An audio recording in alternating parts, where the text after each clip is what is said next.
안녕하세요. 오늘도 서연살롱을 찾아주셔서 감사합니다.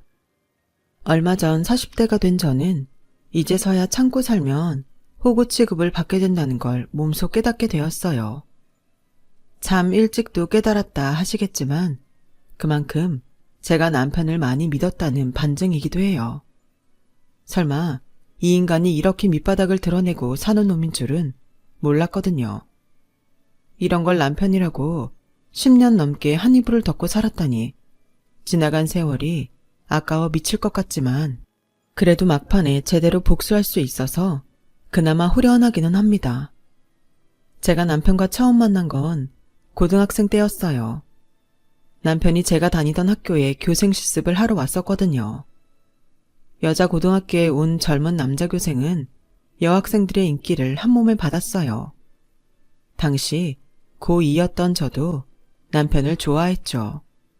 하지만 숫기가 없어서 대놓고 제 마음을 전하지는 못했어요. 그저 먼 발치에서 남편의 모습을 몰래 훔쳐볼 뿐이었죠.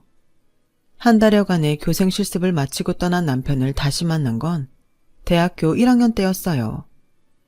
대학원에 진학했던 남편이 저희 과 조교를 맡고 있었거든요. 남편은 제 얼굴도 이름도 기억하지 못했지만 저는 한눈에 알아볼 수 있었어요. 제가 그 대학에 들어간 이유도 남편과 동문이 되고 싶었기 때문이었으니까요. 학과실을 드나들면서 남편과 얼굴을 익힌 저는 술자리에서 은근슬쩍 제가 졸업한 고등학교 얘기를 꺼냈어요. 정말? 나 그 학교에서 교생 실습했어. 우리 이거 보통 인연이 아닌데? 혹시 나 학교에서 본 적 없어? 보기만 했나요? 제 첫사랑인걸요. 목구멍까지 이 말이 차올랐지만 제 마음을 들키기 싫어서 일부러 기억이 안 난다고 둘러댔어요. 그 말에 남편은 아쉬운 표정이었죠. 그 일을 계기로 남편은 제게 전보다 살갑게 대해주었어요. 외부 장학금 신청 공지도 남들보다 먼저 알려주었고 과 사무실로 들어온 아르바이트 자리도 제게 먼저 귀뜸해주곤 했죠. 그 덕분에 제게 많은 도움이 되었죠. 금전적인 도움뿐만 아니라 남편과 가까워질 기회까지 얻었거든요. 아르바이트비를 받은 저는 답례의 뜻으로 남편한테 밥을 샀고 남편은 또 그 답례로 술을 사주면서 자연스레 만남을 이어가게 됐거든요. 선배님은 교직 이수에 교생 실습까지 다 해놓고는 임용고시는 안 보세요? 난 학교 선생할 오를 생각 없어. 교직은 부모님이 원하셔서 한 거야.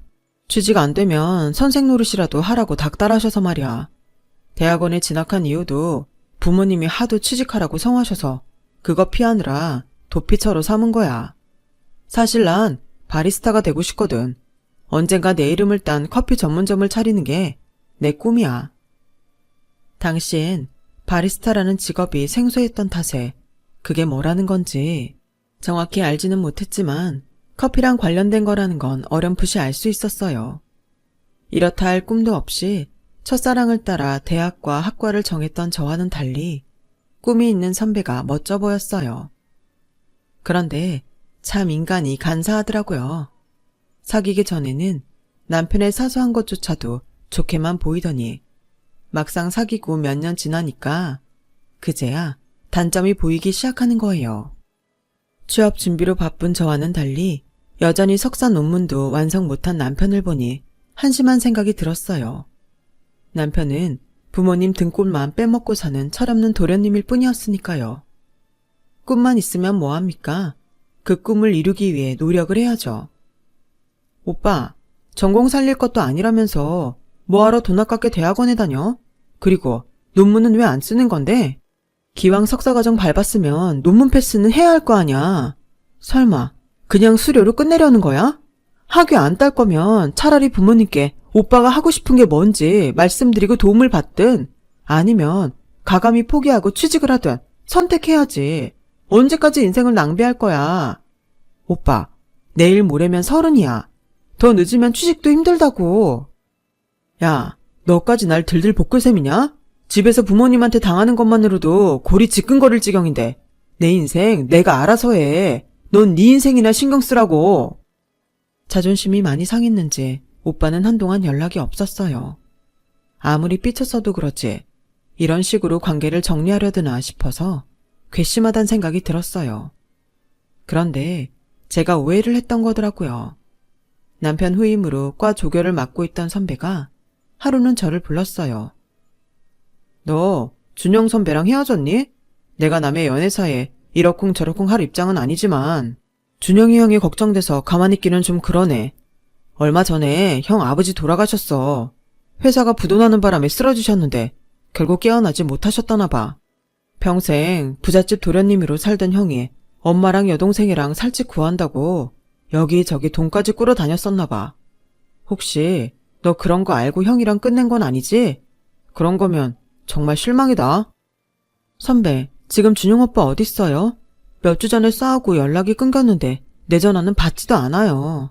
아버님이 돌아가셨다는 것도 지금 선배 통해서 처음 들었다고요. 조교는 남편이 아르바이트를 하고 있다는 물류창고 주소를 알려주었어요. 가보니 점퍼 등바닥이 온통 젖었을 정도로 땀을 흘리며 배송할 짐을 나르고 있더라고요. 남편은 저를 보자 귀신을 본 것처럼 움찔했어요. 자신의 비참한 처지를 저한테 보이기 싫었던 것 같더라고요. 저를 떼어내려 일부러 툴툴대길래 빽 소리를 질러버렸어요. 오빠, 제발 솔직하게 굴어. 나 보기 창피해서 일부러 떼어내려고 이러는 거 아니냐고. 왜? 내가 오빠네 집 망했다고 싫다고 그럴까봐 이러는 거야? 사람 우습게 보지 마. 나 돈 때문에 오빠 좋아한 거 아니야. 난 윤준영이랑 남자가 아무것도 아닌 교생일 때부터 좋아했었다고. 오빤 기억 못하겠지만 나 오빠가 우리 교실에 처음 왔던 그날부터 쭉 오빠 좋아했어. 그 마음은 지금까지도 변함없단 말이야. 집이 망했으면 뭐 어쩌라고? 오빠 인생이 망한 것도 아니잖아. 그러니까 움츠리지 말고 어깨 펴. 오빤 이제부터 오빠 인생을 살면 돼. 그리고 내가 옆에서 도와줄게. 제 말이 끝나자 주변에 있던 사람들이 박수를 치며 환호했어요. 이렇게 박력 있는 여자 청혼을 어떻게 안 받아주냐면서요. 눈물이 그렁한 남편한테 저를 안아주라고 등 떠밀더라고요.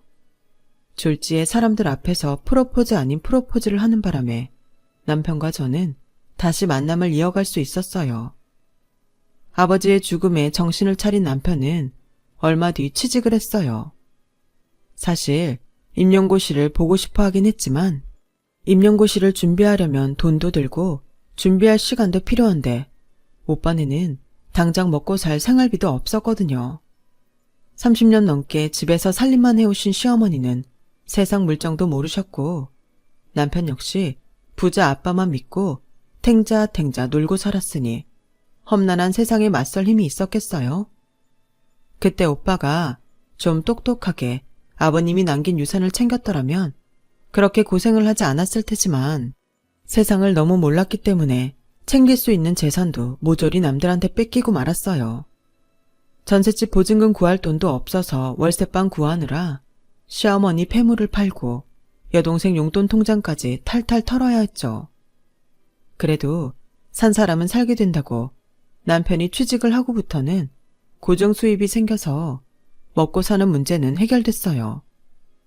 남편이 취업에 성공하고 얼마 뒤에 저 역시 대학을 졸업하고 취직을 해서 밥벌이를 시작했어요. 남편도 저도 더는 응석을 부릴 처지가 아니었기에 정신 바짝 차리고 돈을 모으기 시작했죠. 저희 집 형편이 어려운 거 아니었지만 그렇다고 넉넉한 편도 아니어서 부모님께 기대 살 수는 없었거든요. 제 밑으로 남동생이 하나 있었는데 동생이 대학에 입학하던 해 아빠가 회사에서 희망퇴직을 당하셨어요. 막내 아들 대학 등록금을 감당하려고 아빠는 자존심도 접고 후배가 하는 세차장에 나가기 시작하셨죠. 엄마는 동네 아주머니 소개로 도시락 공장에서 파트 아르바이트를 하셨고요. 온 가족이 열심히 벌어야 생활이 가능한 처지였어요. 굶을 걱정은 없었지만 당장 다음 달 월급이 안 나오면 생활이 무너질 정도로 여유가 없었어요. 그러니 제 결혼 자금도 부모님한테 기댈 상황이 아니었죠. 남들처럼 휴가 때마다 해외여행을 떠나는 건 불가능했고 남편과 데이트할 때도 한 푼이라도 덜 쓰기 위해 쿠폰이며 뚜벅이 데이트를 자처했어요. 남편도 저도 얼른 돈을 모아 변변한 집 한 칸이라도 마련해서 하루빨리 결혼을 하는 게 꿈이었거든요. 길바닥에서 버리는 데이트 자금이 그땐 그렇게 아까울 수 없었으니까요. 하지만 우리 월급을 모아 만드는 돈에 비해 물가는 빠르게 올랐고 전셋집 보증금 마련하는 것조차 수년을 벌어도 버거울 정도였어요. 그렇게 5년을 내리 모은 후에야 우리는 결혼 자금을 모을 수 있었죠. 그 사이 제 동생도 취직을 했고 시누이도 자리를 잡아서 부담감도 던 채 결혼식을 올릴 수 있었어요. 한 푼 두 푼 모아서 마련한 신혼집에 인터넷 최저가로 구입한 살림살이는 우리 부부가 지난 5년간 노력한 땀의 결실이나 마찬가지였죠. 원래 쉽게 얻은 것보다 어렵게 얻은 게 더 소중한 법이잖아요. 집안 청소를 할 때마다 내 살림살이 하나하나가 귀하고 소중했어요. 결혼하고 이듬해 아들을 낳은 저는 3개월간 출산휴가를 받았어요. 출산을 경험한 선배들 말처럼 3개월이 쏜살처럼 빨리 지나가더라고요. 익숙하지 않은 육아에 몸은 지치고 다시 회사에 복귀를 하려면 몸도 만들어야 하는데 시간이 기다려주지 않는 것 같았죠. 임신 중에 부른 살은 안 빠지고 화장도 안 먹을 정도로 얼굴은 푸석, 몸 사이즈가 변해서 당장 회사에 입고 나갈 옷도 마땅치 않았어요. 하나부터 10까지 저를 주저앉게 만들려고 작정한 것처럼 보여서 우울하고 많이 힘들더라고요. 애 낳고 직장 생활하는 여자들이 그렇게 대단하게 보인 적도 없네요. 결혼 전에는 출산휴가를 받고 쉬는 동료들이 부럽기만 했는데 절대로 부러워할 일이 아니었죠. 그래서 자신이 똑같이 당해봐야 그 고통을 안다고 하는 모양이에요. 회사 복귀를 앞두고 친정엄마가 다려다준 호박즙을 주구장창 먹고 혹독한 체중 조절을 감행한 덕분에 무사히 회사 복귀는 할 수 있었어요. 하지만 젖이 돌아 블라우스에 얼룩이 생기기 일쑤고 친정엄마한테 맡기고 온 애가 걱정돼 좀처럼 회사 일에 집중할 수가 없었어요. 혹여 회식 자리라도 생기는 날에는 말 그대로 전전긍긍할 수밖에 없는 게 언젠가 어디서 읽었던 글귀의 내용과 꼭 닮아 있더라고요. 직장에서 엄마의 태도란 직업 없는 여성처럼 아이를 기르면서 아이가 없는 사람처럼 일해야 한다.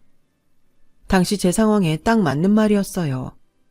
육아와 직장 생활을 병행하는 여성에겐 가혹한 현실이 화가 났지만 그렇다고 둘 중 어느 것 하나를 놓을 수 없는 처지라 막막함은 더했어요. 그때 친정엄마가 없었다면 어쩔 뻔했을까 아찔하기만 해요. 복귀를 하고 첫 급여를 받은 날 엄마한테 드릴 용돈을 따로 챙기고 있는데 남편이 그건 어디다 쓸 거냐고 묻더라고요. 내가 전에 말했잖아. 엄마가 재민이 봐주시는데 용돈 정도는 드려야 할 것 같다고. 베이비시터만큼은 못 드려도 100만 원은 드려야 할 것 같아. 뭐? 100만 원? 자기 월급이 얼마나 된다고 100만 원이나 드려. 한 20만 원 정도 용돈으로 드리면 되지 않을까? 남도 아니고 왜 손준대. 돈 보고 봐주시는 건 아니잖아. 순간 그 말에 화가 치밀어 올랐어요. 애 보는 게 얼마나 힘든 일인데 고작 20이라니. 게다가 저희 엄마는 저희 애 봐주시느라 하시던 일도 그만두셨는데 어떻게 그 돈만 드리고 입을 닦아요? 염치도 없이. 그래? 그럼 앞으로는 어머님한테 애 봐달라고 하면 되겠네.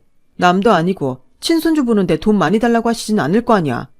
게다가 어머님은 따로 일을 하시는 것도 아니고 집에서 계시니까 꽁돈 생기고 좋잖아? 당신 말대로 20이면 되지? 뭐해? 어머님한테 전화 안 드리고.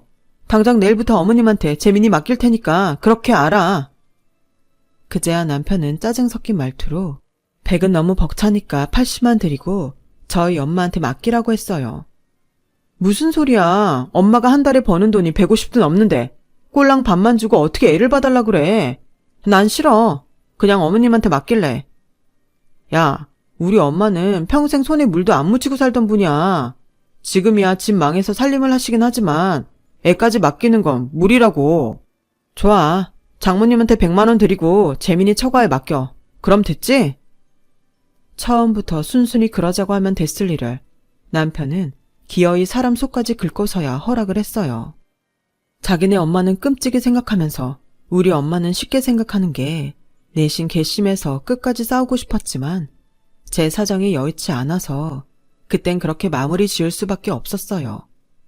돌이켜 생각해보니 그때 남편의 못된 신보를 싹 잘라냈어야 했는데 그걸 못한 게 실수였네요. 엄마 찬스를 써서 회사 일을 하게 된 저는 시간이 지나면서 조금씩 예전의 내 모습을 찾아갈 수 있었어요. 그렇다고 친정엄마와 내 아이에 대한 미안함이 사라진 건 아니었죠. 엄마한테는 남편 몰래 용돈도 더 찔러드리고 철철이 보약도 지어드렸어요. 월급 통장은 남편이 같이 관리하니 손댈 수 없지만 보너스랑 거래처에서 보내주는 상품권이 있어서 그 정도 비상금은 만들 수 있었거든요. 회사에서는 집안일을 잊고 했지만 집에 돌아온 이후에는 우리 아들한테 최선을 다했어요. 고수들이 운영하는 사이트를 찾아보며 그때 나이에 내 아이한테 필요한 놀이와 교육도 꼼꼼히 챙겼어요. 일과 육아, 둘 다 포기할 수 없다면 내 시간을 포기하고라도 둘 다 확실히 해내야겠다는 생각이었죠. 남편도 이런 제 노력을 알아주어서 애 교육에 대해서는 모든 걸 제게 일이 많은 편이었어요. 퇴근 후나 주말에는 저를 도와 집안일도 곧잘 하는 편이어서 다른 집 남편들에 비하면 가정적인 사람이었죠. 딱 하나 불만이 있다면 별거 아닌 일에 싸움을 걸고는 삐쳐선 짐 싸들고 시댁에 가버리는 거였죠. 그리곤 한동안 전화도 안 받고 잠수를 타곤 했어요. 처음에는 시댁까지 찾아가 남편을 설득해 데려오곤 했는데 몇 번 같은 상황이 반복되니 이게 뭐 하는 짓인가 싶더라고요. 한 번은 제 동생 결혼을 앞두고 축의금을 얼마나 내야 하나 상의하다가 대뜸 서랍 정리도 안 하고 사냐면서 성질을 내더니 시댁으로 가버렸어요. 서랍 속이 지저분하면 자기가 정리를 하든지 아니면 저보고 하라고 하면 될 일이지 이게 집까지 나갈 정도로 중요한 일이냐고요. 그뿐 아니에요. 저희 엄마 생신 때도 그랬고 심지어 저희 아빠가 다리를 다쳐서 병원에 입원했을 때도 말도 안 되는 이유로 집을 나갔다니까요. 내가 애를 데리고 사는 것도 아니고 언제까지 남편의 철없는 행동을 봐줄 수는 없었어요. 그래서 이후부터는 자기 스스로 집에 돌아올 때까지 전화도 일절 않고 시댁에서 걸려오는 전화도 일절 받지 않았어요. 제 반응이 이러니 결국 남편이 제 풀에 지쳐 돌아오곤 하더라고요. 당신 정말 왜 이래? 언제까지 애처럼 굴 거야? 내가 자기 엄마야? 불만이 있으면 뭐가 불만인지 말을 하던지 왜 툭하면 어머님 댁에 가선 잠수를 타는 건데? 당신 자꾸 이러면 나 가만 안 있어? 아예 자기 짐 싸서 어머님 댁으로 보낼 테니까 알아서 하라고. 남편은 주둥이 대빨 내밀고 못마땅한 표정만 지을 뿐 별말이 없었어요.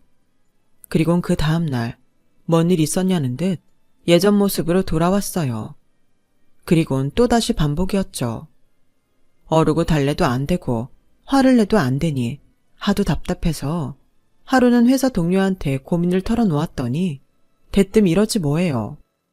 자기 남편 일부러 그러는 것 같은데 얘기를 들어보니까 자기 남편이 집 나가는 시점이 대개 자기 집에 행사나 목돈 들어갈 때 뿐이잖아. 혹시 처가에 돈 내놓기 싫어서 일부러 그러는 거 아닐까? 그때 말도 안 된다고 생각했는데 얼마 전 아빠 환갑을 맞아 동생네랑 얼마씩 거둘까 얘기를 하는데 또다시 뜬금없이 제가 자기를 무시한다면서 화를 내고는 짐 싸서 시댁으로 가버리더라고요.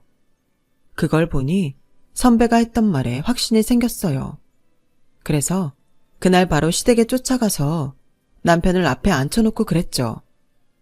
좋아. 자기가 어머님 댁에 있겠다면 그렇게 해. 대신 이건 확실히 하고 넘어가야겠어. 우리 아빠 환갑 때 얼마 낼 생각이야? 내 눈 피하지 말고 똑바로 말해. 내 동생 결혼할 때도 당신 이런 식으로 피하곤 은근슬쩍 넘어갔잖아. 그때 당신이 생활비 카드까지 들고 나간 탓에 내 비상금으로 동생한테 축의금 냈어. 기억하지? 그래놓고 자기 여동생 결혼할 땐 자기가 어떻게 했어? 하나뿐인 여동생 시댁에 기한 주게 해주고 싶다고 내 앞에서 울고 짜면서 2천만 원 대출 받아줬잖아. 그 대출금 아직도 우리 생활비에서 갖고 있는 거 알아 몰라? 나 정말 이렇게까지 말하고 싶지 않았는데 당신 하는 짓거리 보니까 도저히 그냥 못 지나가겠다. 너 내 친정에 돈 내는 거 아까워서 그러지? 그래서 매번 쇼하는 거 맞지? 그러자 남편 눈알이 흔들렸어요. 딱 봐도 확실한데도 남편은 끝까지 아니라고 부인하더군요. 야, 아무렴 내가 그깟 돈이 아까워서 이러겠냐? 사람을 어떻게 보고? 뭘 어떻게 봐. 평소 너 하는 짓 그대로 보니까 답이 나오는데. 너 그러고도 남을 놈이잖아. 작년에 우리 엄마가 재민이 그만 보기로 했을 때 자기 우리 엄마한테 뭐 선물했어? 자기 아들 9년이나 봐준 장모한테 뭐 사드렸는지 기억 안 나? 어이가 없어서 정말.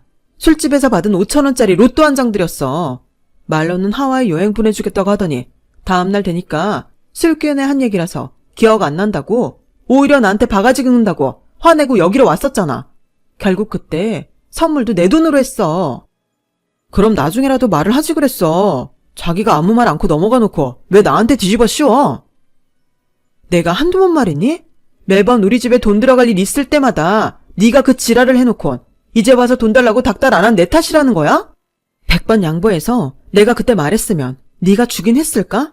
명절에 니네 집에 과일 싸갈 때는 굵고 값비싼 거 사가고 우리 집에 갈 때는 거래처에서 들어온 선물 재탕해서 들고 가는 놈이 설마. 내가 그동안 너 그러는 거 보면서 열뻗친 게 한두 번이 아니었지만 애 보는 앞에서 지 아빠 창피 주기 싫어서 꾹 참았어. 차라리 내 부모는 내 돈으로 더 좋은 과일 사다 드리고 만다고 생각했다고. 근데 더는 안 되겠다. 넌 불쌍하게 생각해줄 가치도 없는 쫌팽이 새끼일 뿐이니까 끝내는 마당에 내가 하나 충고할게. 니네 부모가 그렇게 귀하면 앞으로는 네 손으로 효도해. 괜히 남의 집 딸 손 빌어서 너 대신 네 부모한테 효도시키지 말라고. 그리고 똑똑히 알아도 우리 끝낼 땐 그동안 네가 니네 집에 퍼부은 돈만큼 뱉어내야 한다는 걸 말이야. 그리고 우리 엄마가 재민이 봐준 육아비용도 시가대로 제대로 쳐서 지불해야 할 거야. 네 놈이 치졸하게 안 내놓고 뜯어먹은 돈 하나도 안 빼고 다 받아낼 테니까 지갑 열어놓고 기다려. 알았어? 대문을 쾅 닫고 시댁을 나온 저는 하도 화가 나서 엉엉 울면서 집까지 왔어요. 그간 참고 살아온 대가가 고작 이런 건가 생각하니 억울하고 분통이 터졌어요. 그렇다고 누구한테 하소연하기도 힘들었어요. 누가 시켜서 한 결혼도 아니고 내가 직접 나서서 한 결혼이니 누구 탓을 하겠어요. 다 제 탓이죠. 한참을 울고 나니 하도 울어서 푸석해진 얼굴로 어떻게 집에 가나 걱정이 되더라고요. 그래서 차 안에 앉아 화장을 고치고 집으로 들어갔는데 웬일로 엄마 아빠가 저희 집에 와 계시더라고요. 엄마는 저를 보자 달려나와 얼싸안곤 횡설수설을 하셨어요. 도대체 뭔 소린가 싶어서 아빠한테 물었더니 아빠가 그러시는 거예요. 일전에 윤서방이 네 엄마한테 준 복권 말이다. 그게 글쎄 당첨이 됐지 뭐냐? 여보, 가만히 있어 봐요. 내가 직접 얘기할 테니까. 그때 받은 복권을 코트 주머니에 넣어두곤 깜빡했지 뭐니. 드라이클리닝 맡기려고 꺼냈다가 오늘에서야 봤잖아. 날짜도 지난 거라 그냥 버릴까 했는데 네 아빠가 버리기 전에 번호나 한번 맞춰보자고 해서 봤더니 세상에 1등이란다 1등. 근데 윤서방은 언제 온다니?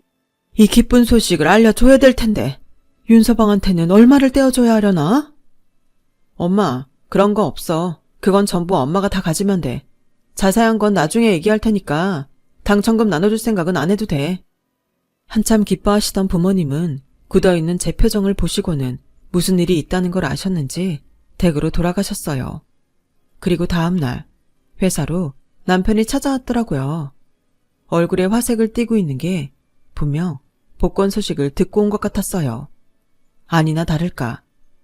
여보, 나 지금 회사에 사표 내고 오는 길이야. 재민이한테 다 들었어. 장모님 복권? 아니지. 내 복권 당첨됐다면서. 그것도 1등이라며? 이야, 윤영준 인생이 뒤늦게 꽃을 피우는구나.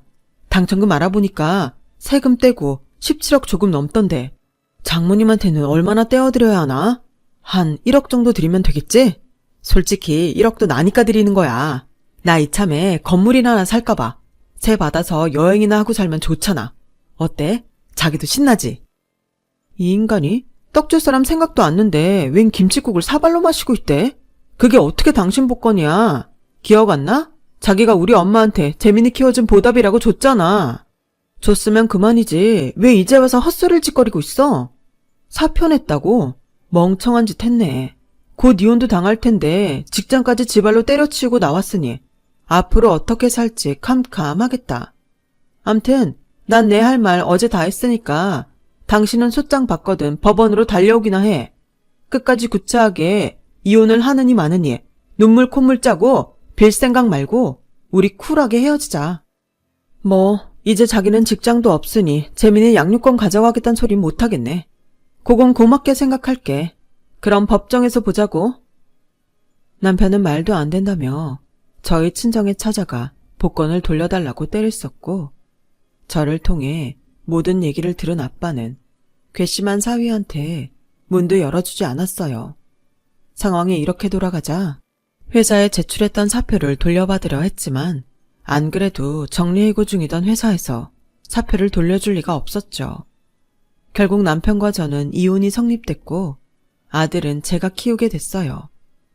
재산 분할도 하고 위자료로 그동안 남편한테 못 받은 돈도 제대로 쳐서 받아낼 수 있었어요.